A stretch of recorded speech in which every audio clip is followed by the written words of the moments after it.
say there's twice because there seems to be a lag in Facebook starting up. So we're back at the Royal Yacht Club of Tasmania, and the big activity for tonight is Susie arriving. So she'll be in probably about midnight to 1 o'clock local time. So keep an eye on Facebook for that. Also, her tracker now is every hour, so you can follow her in from there. And we'll be doing all the usual live things, so it's kind of cool. We've just had a meeting with all the DHL people here. There's a whole group of them, and coming down to support Susie, and we'll look forward to seeing her. So just a quick update on what's happening in the fleet. Igor is still going very slow, so we're monitoring that situation, and we're looking into it a little bit more as well. He's got no wind at the moment, obviously. You can see that on the tracker, but he's also moving slow. Mark Sinclair's heading over towards Gregor's boat, where he's got an opportunity to go and check it out if he wants to, but we'll see. It's a little bit north of him now. Maybe he'll go straight past.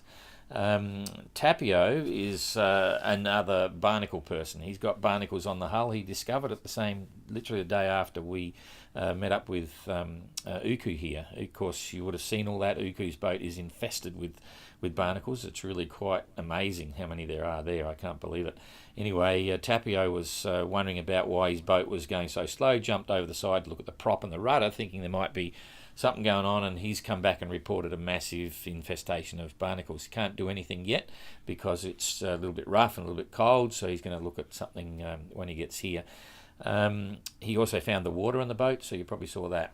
As far as Istvan goes, he's making good progress. He'll be in possibly on the weekend, and we know he's got some barnacles. We're not sure how many yet, but that'll be another story. Then Susie's coming through. She's not sure. She thinks there'll be something. She knows she's going to have to dive on the hull and have a look while she's here, so that makes me think she probably won't go in a hurry. Uku left after a couple of hours. I think Susie's got a few things to do. She has sorted out her wind vane. I asked her in the phone call last night, but she says it's not totally right. She can't really run downwind very well. That's very important for the rest of the leg through the Southern Ocean, so she might have some more work to do on that yet. We'll know very soon exactly what's going on there. And for the barnacles, she knows she's got some. She doesn't know how many. Uku, nightmare. The situation with Mark Slats, as you know, he dived on the hull. He had a lot. He spent 2 hours in the water wearing his survival suit. He sorted it. He's on his way. And, of course, then you've got Jean-Luc over the other side. I only saw 1 or 2 random goose barnacles above the anti-fouling, and it's on the top. And one of the biggest questions we're being asked at the moment, what's the deal? You know, how come some have got them, some haven't? So I'll address that in a minute with the question and answers session, because we've had a couple of questions on that. But we also issued the latest press release. Now, when you look in there, we bring up the issue of the barnacles, and there's some more information there. It's on Facebook now. And there's also a pretty cool letter from Loic. We didn't get to speak to him at length when he got on the ship after he was picked up. But he wrote us a letter, and the captain scanned it and sent it to us. We've translated it, put it there. It's got some interesting information about a few different things there as well. So plenty of things happening. What's in the pipeline? A big storm. There is a huge storm coming across the Tasman, and it's going to be here between the 2nd and 3rd of November. When Susie leaves, we're going to be giving her some safety advice that she should possibly try and head a little bit north when she gets out of here and possibly soften the blow. Uku's right in the middle of it. He's going to be. It's interesting to see what will happen here. There's nowhere for him to run. It's going to sweep. It's a massive system. Going to fill the whole of the Tasman Sea, and he's not sure at the moment. He thinks he'll run towards the tip of New Zealand. And maybe even trying to get the Stewart Island anchor before it gets there. That's very tricky because you got to allow enough space there so you don't get caught on a lee shore. So that'll be worth watching. It's going to be quite a powerful storm. Hopefully the forecast will change. It's still 4 days away, so that's kind of cool. Apart from that, I think we can probably go straight into the question and answers. I can't think of anything else there that is really important. So first question I had from Sasha Herbert was, what's the advantages, if anything, to the GGR traditional designs for the race? And that's maybe compared to a modern design. Now, there's no there's no advantages per se, because you can have any sort of boat in the Southern Ocean and they're likely to survive. Everyone's got little plus and minuses. The biggest thing for us as an organiser for this race is that the spirit of the GGR was to sort of get close to what we believed was a boat similar to Suhaili, not exactly the same as Suhaili, but generally the heavy displacement, long waterline, long keel. I'm getting bombed here on thingo. And an outboard rudder connected to the transom makes the keel strong, makes the rudders strong. We thought the rigs would be strong, but we're looking into that. Yes, they are heavy, but they're solid, they're strong. If you've got a lightweight flyer boat, you can get around weather and things like that if you've got all the data, but that's not what it's about. So part of the drive was to go back to traditional routes. We know they're very seaworthy boats. They're solid, they're secure. They're as good as they come, but nothing's infallible. So, we like them, but there's plenty other good boats around. Bruce Robinson, who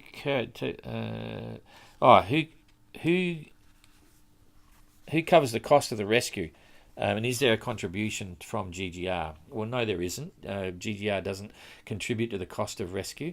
There's an interesting scenario here. Some people say, there should be insurance for the rescue. Bottom line is you cannot buy insurance for a rescue. And that comes back to the principles of what the SOLAS agreements are and international rescue coordination centres all around the world. Various nations are signatory to this, and I'll refer to Australia because we've had the biggest rescue that took place was Tommy when he injured his back on his way across. Australia has signed an agreement of an area of responsibility which is huge. It's nearly halfway towards Africa, and it goes halfway across to New Zealand, and it goes all the way down to Antarctica, and it goes north of Australia as well.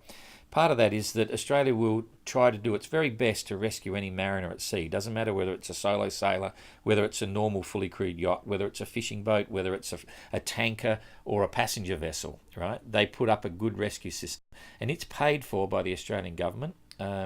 And part of that agreement is that no one charges. The government will never charge. There's also an onus on any mariner at sea. If you're a ship and you can assist in a rescue, once you know there's a mayday, you've got an obligation, both moral and legal, to assist in that rescue as long as you keep yourself safe. You can't endanger your vessel or the crew or yourself. If you can't help, you can't help. Simple as that. So because no one can charge per se, and that's an international convention, you can't buy an insurance policy because there is no charge. So an insurance company would be stealing your money. The issue in terms of the effort that's put into a rescue, that comes down to a decision of humanity, how much effort you want to put in to try and save one life. And there's lots of discussions about this. It's very complex, but simplistically, no one can really buy rescue insurance for a yacht in the middle of the Southern Ocean because those that would be managing that rescue don't charge. That's the short answer. I've written about this on numerous occasions. I get asked to comment about it, by various media organisations. I've never had to be rescued personally. I've been intimately involved with various rescues. I'll give you an example. Well, in fact, it's a long subject, but if you Google it, you'll find all sorts of different discussions on that issue. Okay, Robert Reynolds. Outside assistance. Okay, the question was if someone was to be picked up, if you're in the race and you rescued someone and they came on board the boat in the GGR, how would that affect their status in the race? Basically, if one of our entrants was in trouble and he got picked up by another entrant, put on board, the person who's rescued, they can help with cooking and cleaning and doing all that sort of stuff, but they can't actually help sail the boat. The entrant that picked him up would be given a time allowance, and when they get taken off eventually, they're able to carry on. So it wouldn't affect their status within the GGR. That's pretty simple. And in the case of that's standard all around the world for yacht racing and so on. Okay, here's the big question from Paul Clark. Barnacles, Jean-Luc VDH, did he have a different paint on his boat, or was it a case of he was going a lot faster and the barnacles didn't collect onto his hull? It's a bit of both. Goose barnacles will attach to your hull even when you're moving. That's the first part. They grow very quickly. As they grow, they lock on stronger and stronger to your hull. But John Luke's very clever, and there's some things that he never discussed before the start of the race, like his rig. Some people didn't pick it in the development phases, and it may have been a good decision. With his anti-fouling, again, he thought about it long and hard, and he's done something that now probably a lot of others might do in the next edition. I'll compare Uku's boat to Jean-Luc. Uku had 2 extra layers of anti-fouling put on before the start. Jean-Luc had 3 layers of anti-fouling put on before the start, so he had an extra layer. And because they're ablative, that's kind of good, because the paint actually wears out and gets thinner and thinner as you're going. But here's the trick. Jean-Luc also then organised to get a hot mix made of his anti-fouling. And by hot mix, he starts off with a normal anti-fouling and then gets really fine powdered copper, mixes the powdered copper in the paint, okay, and it's a hot mix of copper in the paint. He put that on as the final coat, so he had a 4th layer of paint. The next thing that he did was that when he came in, once he launched the boat from there, as soon as it stopped, he put a blanket around the boat. So he put it into a big plastic bag, and he put some biodegradable sort of I asked him if it was biodegradable. He said yes. Normally I'd say it's bleach or something, but it's some friendly liquid similar to bleach or whatever it is in that bag. So while it was sitting on the marina for the 2 weeks, there was no growth on the anti-fouling at all. So it wasn't ablating, there was no growth. It's sitting there, it's clean. So once he started sailing at the start of the race, he's got 4 layers of paint. He's got the hot layer at the top, and to the best of my knowledge, when he was here, the only goose barnacles I saw were just above the anti-fouling line. So once again, he's thought about it long and hard, and I think that's going to pay quite strong dividends for him. He hasn't dived on the hull, he hasn't cleaned the hull at all, and he's not intending to all the way back to the finish, so we'll have a look when he gets there. Tina Mills, please explain a boom break. Okay, you may have seen me mention that with Uku when he was here. When the boom's sailing downwind in the Southern Ocean, the seas are making the boat rock. Well, this is the same anywhere, any ocean, the boat's rocking. If your boom is out to the side, that rocking can throw the boom and throw it across the boat and start a jibe, like the weight of the boom can do that. Or if you're sailing downwind and the wind gets behind the opposite side of the mainsail, it'll flick the main across and the boom jibes across really well. So 2 things you want to try and do. One is set up a preventer to lock your boom in position. And some sailors will tie a rope around the boom and run it back to the boat, both sides, so the boom's locked. But it gets complicated controlling that rope. So with a boom brake, it's a little device that hangs at the bottom of the boom, and it has some rope coils on it and 1 rope on each side of the boat. When you pull that rope tight, the coils clamps really tightly.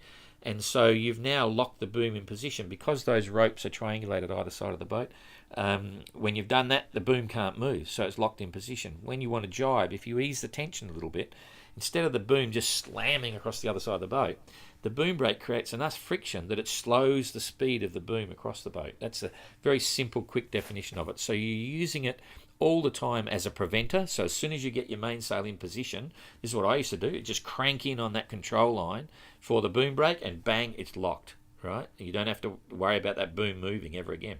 And when you want to jibe, you just ease the tension a bit and it comes across at a speed that you determine by the tension on the boom brake. I would never ever sail any boat anywhere without a boom brake. They're that important. So especially in the Southern Ocean, sailing around the world. Richard Lear. Was Loic's sinking witnessed, and wouldn't the life raft float 3? Well, the sinking wasn't witnessed. When Loic got off the boat, it was already leaking, but it was probably going to take at that rate 3 or 4 days or more to sink. So he then scuttled the boat, he cut some hoses, opened the valves. When he got off the boat, we know the signal from the tracker stopped 5 hours later, so we know that was no doubt the boat sinking. Loic's raft didn't have a hydrostatic release. Now, some passenger ships, ferries, you'll see they've got this little device that if the ferry ever sinks, the life raft will pop up once it gets down to about 2 or 3 metres. On a GGR boat, that's dangerous. We don't insist on a hydrostatic release because in a rollover or some bad situations, you can see sometimes they pop and you lose your raft. So his raft would have been strapped on. He would have had a knife there so he could cut it if he needed it. But in this instance, it would have stayed with the boat, would have gone down and probably crushed at great depth. So, but by now, some of those things might have come to the surface. Paul Clark, what do we attribute Susie's excellent VMG to? This question came in a couple of days ago. She was doing really well. VMG is just a speed definition, but it's vector made good. So if your course is going in this direction and you can sail in that direction and sail fast, you've got a really good VMG. So you might be doing 5 knots on course. If the wind only allows you to sail on at 45 degrees to your designed course and you're sailing at 5 knots, your VMG is only roughly about 2.5 knots. So it'll show VMG 2.5 knots, even though the boat's sailing 5 knots the wrong way, because then got to come back 5 knots. So it's just a factor of geometry and boat speed, depending on where you want to go. Okay. Mike Phillips, rules on anti-fouling. Were there any rules from GGR and anti-fouling? No, there weren't. You could do whatever you wanted to and put on as many coats as you want, mix any hot brews you want. You know, I've heard stories over the years when I've been cruising. Some people go and buy antibiotics and they put it in the paint. Some people will go and do all sorts of things, put it in their paint before it goes on. I got no idea. I buy off-the-shelf paint, and for normal cruising, they're usually pretty good.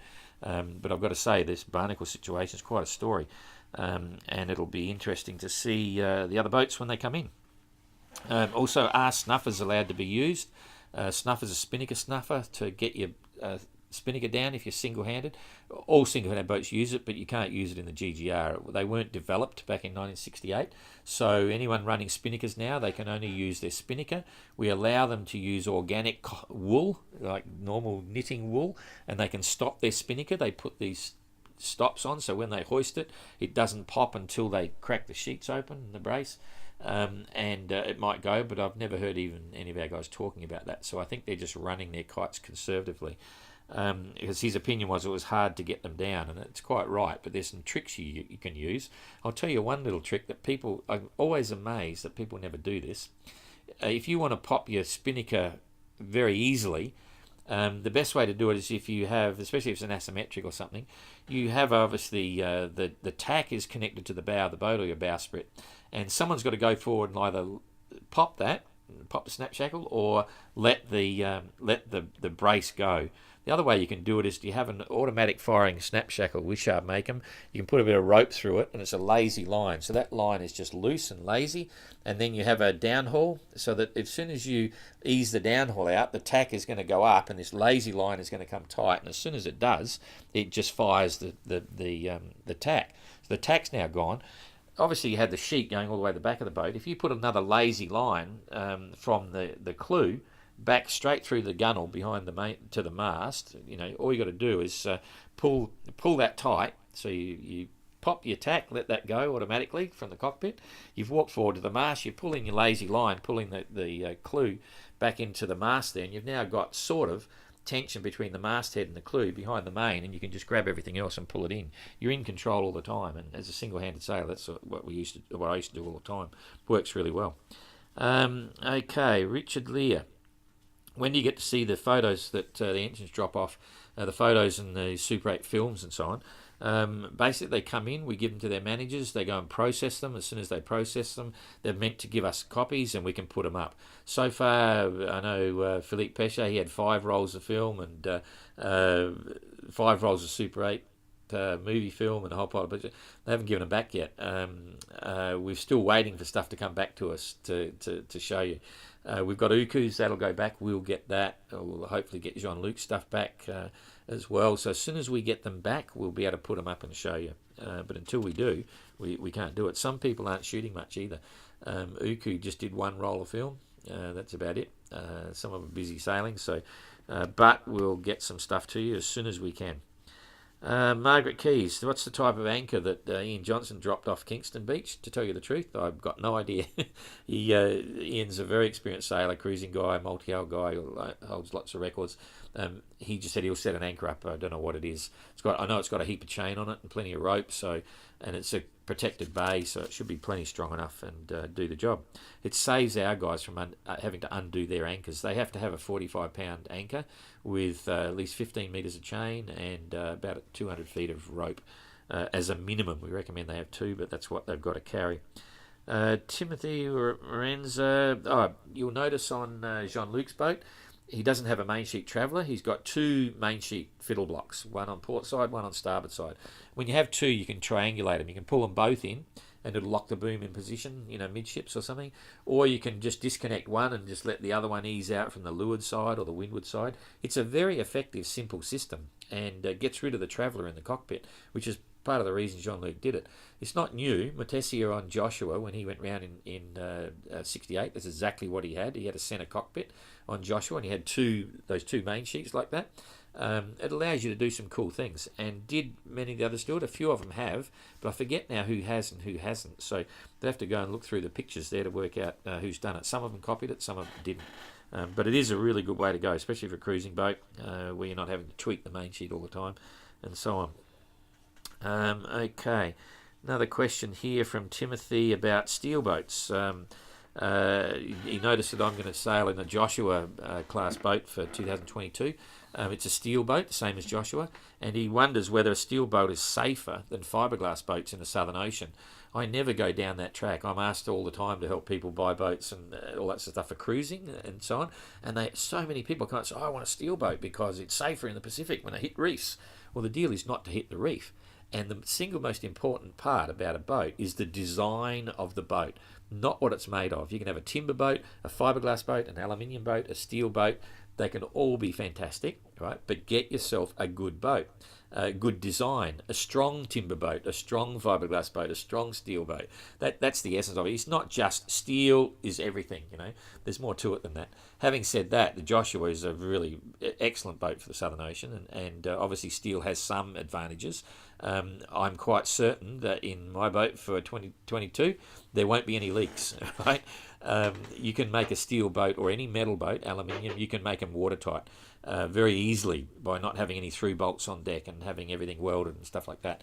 Sometimes it takes a bit extra work, but that's a huge plus because having a dry boat down below is such a psychological boost. Certainly they're strong, but a fiberglass boat can be strong as well. There's nothing wrong with a Rustler or a Tradewind 35 or whatever. They're really strong. Okay, Loic punched a hole in his boat somehow with his mast when it went over the side. That's a risk. You minimise the risk where you can. So, I always say to people, it's the type of boat, the design, how it's built rather than steel, but steel is very good. There's no question. That's really about it. So just a couple of quick ones. So the paint thing is a real issue, and I'm quite certain that next time, all the entrants for 2022, and we've got quite a few lining up and stuff, they'll all be looking closely at all these different issues. They're learning so much from what's going on here, and goose barnacles are in a class of their own, and there's some big things going on right now. So that's really about it. Thank you very much, and we'll see you again probably in about 12 hours or so. With Susie doing live out here. So look forward to that. See you then. Thanks.